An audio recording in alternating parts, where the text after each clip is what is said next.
pour ces beaux tableaux qui nous permettent de rentrer de plein pied dans le débat avec le premier sujet de cette journée qui s'intéresse au retour des célébrités afro-américaines en Afrique. C'est une enquête de Marie-Dominique sur un récit de Annie-France. Hamburger. Depuis quelques années, de plus en plus de stars américaines expriment le désir de revenir à leurs sources africaines. Plusieurs ont même réussi à retrouver leurs origines. En effet, grâce à l'avancée de la science, c'est presque un jeu d'enfant. La clé, un test sur l'ADN, et aux États-Unis, des compagnies très réputées telles que Ancestry, DNA and African Ancestry le font très bien. Grâce à cette technique, l'acteur et humoriste Chris Rock, connu pour ce rôle dans les films Président par accident, ou encore Je crois que j'aime ma femme, a découvert qu'il était d'origine camerounaise. Morgan Freeman a découvert ses origines nigériennes et Michael Jackson ses origines en Côte d'Ivoire, pays qu'il a visité en 1992. Ce retour aux sources est-il réel ou juste un effet de mode? Qu'apportent ces stars au continent? On écoute nos spécialistes. Allez, on s'intéresse aujourd'hui au retour des célébrités afro-américaines en Afrique. Alors, on rappelle encore une fois, vous pouvez participer à ce débat, vos numéros de téléphone sur le profil Facebook de la 3 et vous aurez bien sûr l'occasion de passer en direct et donner votre avis concernant ce sujet. Alors, messieurs, dames, le retour des célébrités, les stars afro-américaines ici en Afrique, on appelle ça Back to Your Roots. Effet de mode ou simple envie de retourner aux sources? Marie-Dominique. Alors moi, je pense que c'est juste un effet de mode.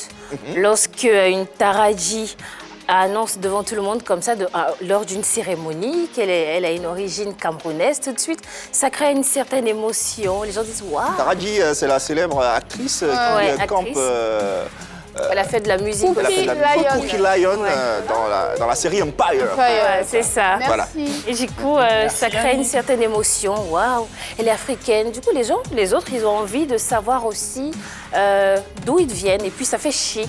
Ils ont l'impression d'être cultivés, d'en savoir un peu plus sur leurs ancêtres. Au-delà d'avoir cette impression d'être cultivé, c'est important pour une personne, bien sûr, de savoir d'où il vient, de connaître ses origines. Ce qui n'est pas forcément le cas pour les Afro-Américains.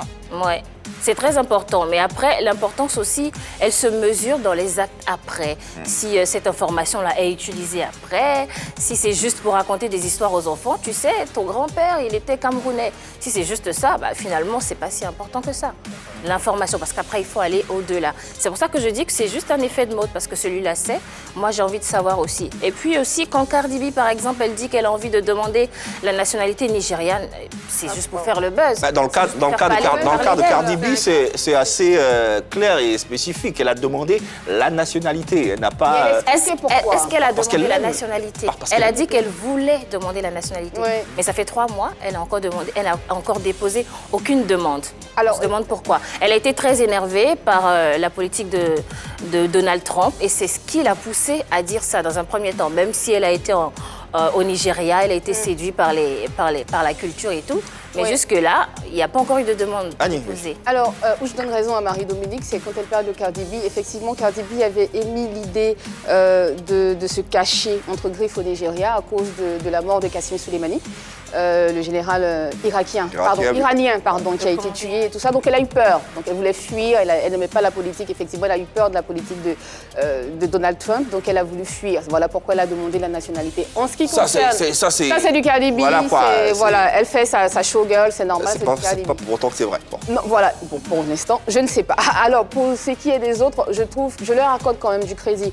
Parce qu'en 1619, quand les premiers Africains ont été déportés en Amérique, ils se sont coupés de leurs racines, ils sont partis sur un territoire inconnu. Et c'est dans ce sens-là que John Clark a dit que la colonisation et l'esclavage ont été une manière pour les Africains de se déconnecter de leur histoire. Et je pense que, pour moi, c'est la meilleure manière de revivre ces liens de parenté, ces liens filiaux avec le continent qui t'a peut-être pas vu naître, mais qui a vu naître tes aïeux. À travers également cette technologie qui est l'ADN, il faut juste rappeler que les Afro-Américains représentent aujourd'hui 12% de la population des États-Unis. Et pendant des siècles, il a été effectivement assez difficile de retracer différentes ethnies ou tribus. Aujourd'hui, grâce au progrès et à la science, il est possible de le faire grâce au test ADN qui aujourd'hui coûte $99. Donc tout Américain est capable de savoir d'où il vient et connaître ses origines. Après, il y a des... Excuse-moi, très rapidement, après, il y a quand même des doutes hein, sur l'efficacité des tests ADN. C'était juste pour dire ça. Voilà, il y a des doutes. C'est jamais fiable à 100%. Voilà, exactement. Mais il y a pas mal d'indices. Oui, Dagou. C'est vrai qu'il y a des doutes. Mais je pense que toute personne a le droit de vouloir savoir d'où il vient. Quand on sait qu'à la base, tous les Américains noirs viennent d'Afrique. Tu vois, donc, après, toute personne a besoin de savoir d'où elle vient. On a même ici des personnes qui n'ont peut-être jamais mis les pieds au village. À un certain moment, ils demandent à leurs parents, mais est-ce que je peux y aller? Je prends des cas comme ça pour dire, c'est pas forcément parce qu'on a envie de suivre un effet de mode, c'est parce qu'en tant que personne, à un certain moment, on a envie de connaître ses origines, on a envie de connaître son histoire, on a envie de savoir d'où on vient. Après savoir d'où on vient et puis rester là les bras croisés. Voilà, on le sait. Non, ça fait plaisir en tant qu'homme de connaître ses origines, de connaître son histoire, pouvoir les raconter. Non, et ça n'a rien d'un effet de mode, en fait, c'est ce que je veux dire. Parce que après, excusez-moi, quand on est américain, quand on est star, on n'a rien vraiment envie à un Africain pour dire c'est pas les droits d'origine. Yann Cédric, pardon, Yann Cédric après. Ça effet de mode. Yann Cédric. Véritable effet de mode parce que quand Christine Tully cite dans son livre Hommes et migration, elle dit c'est bien de vouloir retourner, mais tout déplacement est accompagné, tout retour est accompagné d'un déplacement physique.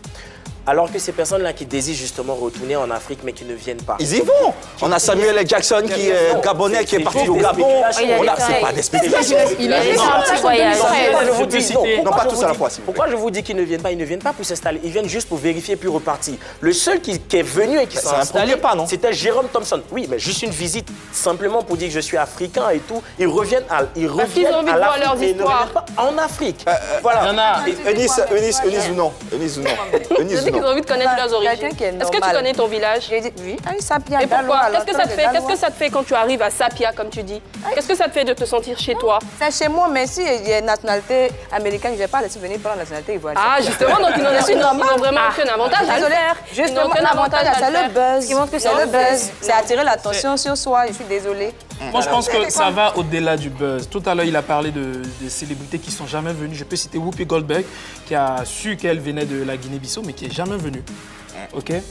En fait, ces célébrités-là sont victimes d'une grosse arnaque orchestrée par ces géants aujourd'hui de l'industrie du ADN et tout ça. Ah bon? Oui, moi je pense. Aujourd'hui, tout à l'heure, tu as parlé de 99 $. C'est le prix de base. Mais tu sais que ça va jusqu'à 2 millions de francs CFA. Quand il y a une société, par exemple, qui est Ingenia, qui est en Europe, qui se flatte d'avoir la meilleure base de données, en fait. Plus de 700 000 données. Qui avec cette entreprise, tu peux avoir enfin, à 100% tes origines. C'est de l'arnaque. Non, mais c'est normal. Attends, tu le dis à 100%, donc c'est fiable. Non, c'est ce qu'ils vont te dire. Si aujourd'hui tu viens et puis moi je te dis, Yves, ah tu sais, tu viens de Bangolodougou. C'est moi qui te dis que ton ADN vient de Bangolodougou. Tu vas partir à Bangolodougou. Ils font du marketing, ils essaient de vendre. Et ces célébrités-là, c'est bien beau. On vient au pays, on veut savoir d'où on vient, mais ces célébrités-là sont victimes de cette arnaque. Marie-Dominique. Moi, je ne suis pas d'accord parce que quand c'est vrai, ça part de 99 $ et ça peut aller plus loin. Mais c'est normal, ça dépend de l'information qu'on te donne. Tu peux juste savoir de quelle région tu es. Mais on peut te trouver aussi ton ancêtre, ton grand-père, ton arrière-grand-père. Même ta case. Mais oui, mais même ta case, si tu veux. Ça dépend. On va pas te vendre l'information, on va pas te dire qui est ton arrière-grand-père à 99 $ et te dire juste, ouais, tu viens du village Bissau, par exemple, à 99 $. Alors, Yves, l'information n'est pas là. Pourquoi moi je dis que c'est un phénomène de mode? On regarde un peu en Afrique, le pays qui a accueilli plus d'Afro-Américains, c'est le Ghana. Le Ghana a été le premier pays qui a rompu avec le joug colonial depuis 58 ans. Et aujourd'hui, on se retrouve avec près de 200 millions, oui, c'est ça, si je ne me trompe pas, près de 200 millions selon la déclaration de l'ONU d'Afro-Américains qui se trouvent au Ghana. Jérôme Thompson qui le dit, lui, il accepte. C'est qui Jérôme Thompson? Il est d'État de l'État de Maryland. Il vit aux États-Unis. Il s'est retiré au Ghana depuis 11 ans. Il est afro-américain, il dit qu'il se plaît là, mais pas parce qu'il est fier de retrouver ses origines, parce qu'il a trouvé la tranquillité de vivre au bord de l'eau à 500 mètres de la mer. Il trouve que justement ce luxe-là, il ne peut pas l'avoir aux États-Unis, ça lui coûterait des millions de $. Donc, quelque part, on voit que c'est un maquillage. C'est un cas spécifique, tu ne vas pas le généraliser. Oui, attends, mais ça reste un cas. Il n'est pas le seul. Ça reste un cas. Si on va sur des cas spécifiques, on va prendre aussi le cas de Rita Marley. qui allait s'installer au Ghana, mais qui n'est pas allée s'installer... La femme de Bob Marley. La femme de Bob Marley, pardon, je n'ai pas précisé, qui n'est pas allée s'installer au Ghana juste pour s'asseoir près des cours d'eau et pour vivre farniente, juste parce que c'est beau. Elle est partie s'asseoir là-bas parce qu'elle avait besoin de se rattacher à ses liens familiaux. Parce que les anthropologues, je vais retourner, les anthropologues et les sociologues et les historiens disent que les liens familiaux sont importants. Le besoin de se sentir rattaché à tes racines, à ta famille et à ton entourage, à ton clan et à ton lignage. Oui, je vais faire un cours d'anthropo. À ton lignage, à tes lignages et tout ça, c'est très important pour un être humain pour se sentir bien dans la société dans laquelle il vit. Voilà pourquoi les Américains, moi je trouve que c'est louable parce que l'année dernière, il y a eu la Year of Return au Ghana. Comme il a dit tout à l'heure, il y avait des stars américaines qui s'y sont retrouvées. Je pense qu'il y avait, Cardi B, on a annoncé Beyoncé mais qui n'est pas venue. Il y avait Samuel L. Jackson. Ils peuvent savoir, non, on va faire quoi ça? Mais c'est justement, tu vas te sentir... Non, ils viennent nous dire. Oui. Quand elle vient dire que non, je veux prendre la nationalité nigériane, je veux retourner. Nous, on fait quoi ça? C'est la fierté de savoir qu'elle appartient à la France. Parce qu'elle a une généalogie. Alors, elle a une généalogie. Moi, j'ai envie de demander, ils sont combien? Lesquelles? Ces stars-là, elles sont combien à s'installer, à revenir en Afrique comme Rita Marley? Qu'est-ce que tu appelles revenir? Revenir, c'est s'installer. Je prends l'exemple de Rita Marley qui s'est installée, qui est là depuis très longtemps. Après, Rita Marley a un certain âge également, ce qui n'est pas le cas pour d'autres qui ont encore des activités et des occupations. Mais les activités, on ne peut pas les mêler en Afrique, les activités? Mais pourquoi ils doivent s'installer en Afrique, Marie-Dominique? Parce qu'ils ont envie de retrouver leur exemple. Les statistiques ont démontré, je suis d'accord avec Marie-Dominique, les statistiques ont démontré qu'il y a une nette évolution dans cette histoire de migration africaine. On va l'appeler comme ça. En 2015, on était à 8%. En 2019, on s'est retrouvé à 47% de désir et de volonté de revenir sur les histoires d'origine en Afrique. Quelque part, c'est parce que c'est une mouvance populaire. Une personne l'a dit, elle est beaucoup vue, alors tout le monde veut faire la même chose. Donc toi, tu penses que c'est un énorme... Allez, je vous propose de marquer juste une pause. Tu permettras à Annie et Yann Cédric avec cette belle compagnie de ces stars qui reviennent aux sources et font un tour en Afrique.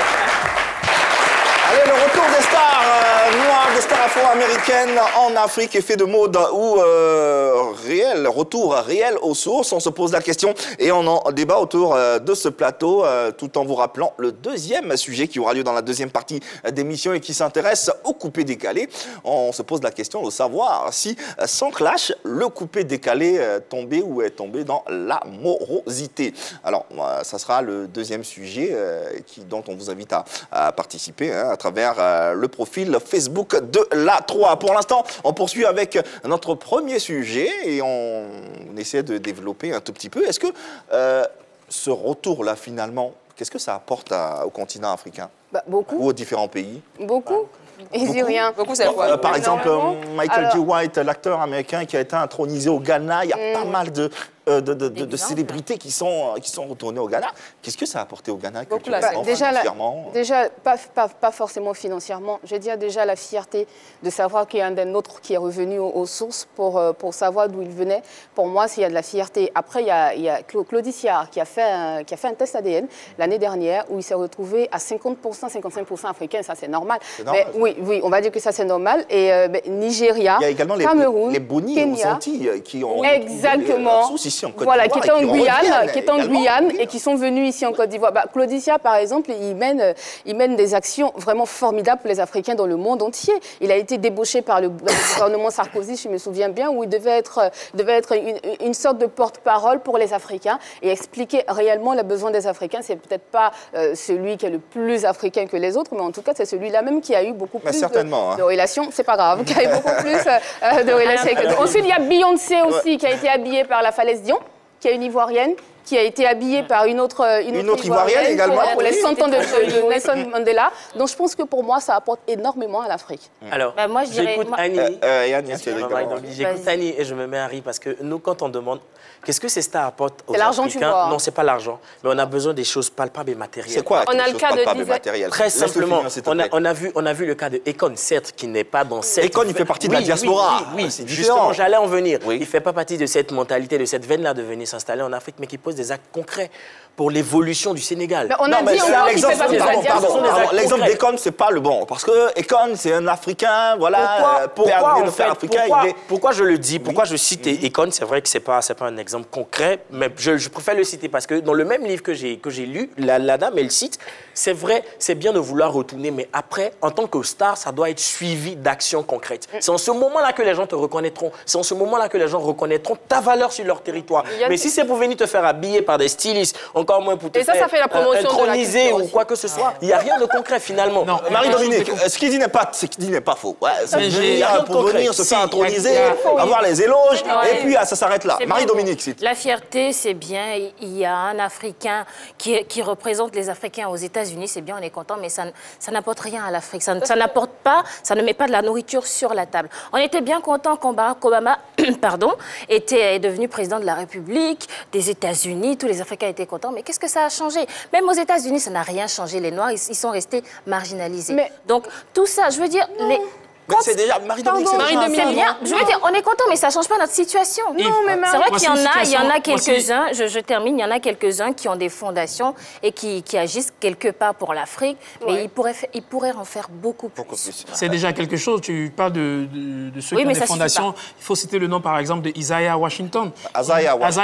Washington, qui, lui, après avoir découvert qu'il venait de la Sierra Leone, il a été intronisé chef du village de la Sierra Leone. Il est même à la tête d'une fondation. Effectivement. Construit des écoles et tout ça. Effectivement. Au lieu d'aller... À côté de lui, on a Kalibi aussi, quand elle était au Nigeria. Elle a visité les orphelinats, elle a fait des dons. Ah ben c'est des dons, c'est des vivres. Elle a fait oui, ça aide, justement. Tous à la fois, s'il vous plaît. Élise Dako, c'est des vivres. Des vivres, c'est rien. Assister des orphelins, c'est rien de concret. Des vivres, c'est rien de concret. Concret, c'est quoi, finalement? Et c'était surtout pour faire de belles photos et les poster sur Instagram. Oprah Winfrey a construit un orphelinat. Elle a construit une école, un internat pour des orphelines en Afrique du Sud. Je pense que ça, quand même, c'est louable. Quand elle parle tout à l'heure de Barack Obama qui n'a rien fait pour les Africains, excuse-moi ma chérie, mais Barack Obama, en 2009, quand il est parti au Kenya, il est allé se rattacher à ses racines. Il est parti, c'est vrai, en tant que président américain, mais il n'est pas parti pour dire aux Africains que vous pouvez venir vous installer aux États-Unis. Il est président américain. C'est ce que je dis. Il n'est pas le président de l'Afrique. La fierté que ça a soulevé, c'était pas ce que les Africains attendaient. C'était juste la fierté. En attendant, comme tu dis, il n'a rien la fait. réclame, nous, ça nous apporte beaucoup dans cette émission.